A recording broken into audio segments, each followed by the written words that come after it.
Before we move forward with actual bookkeeping and details on double entry, I wanted to introduce a small topic on business types. And that's important because depending on for which company you're working for, your bookkeeping will be slightly different. For instance, there are two major sectors: private sector with limited companies, sole traders and partnerships, and public sector such as government, non-profit societies and charity companies.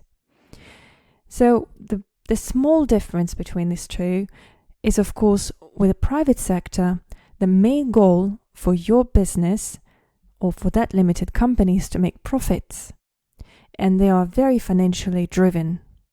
Whilst the public sector, working for, let's say, for charity, it's a little bit different. The main concern and main role of the charity is to serve the community, is to ensure they perform for the stakeholders, for the mission that they promise to deliver.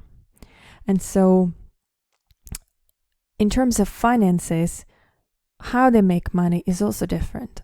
Where limited company would be making more sales, and with the public sector, you rely heavily on donations and charity contributions from people or government. So therefore, with the private and public sector bookkeeping, there's a slight difference in nominal accounts that you will be using. But we'll look into this a bit later.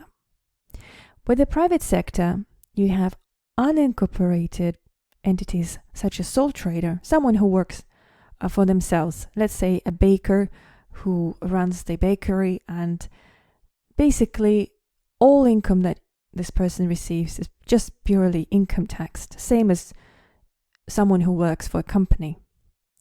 Partnership is a few sole traders under the same umbrella, so income tax again.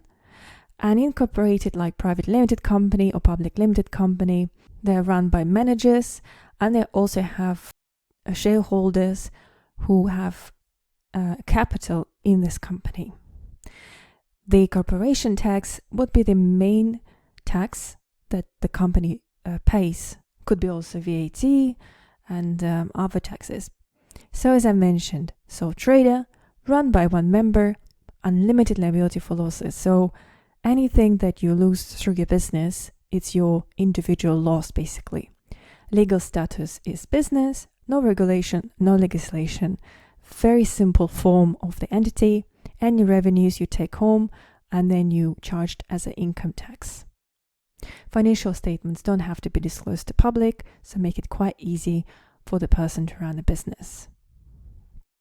Partnership is similar to sole trader, but you have two or more members, unlimited liability for partnership loss.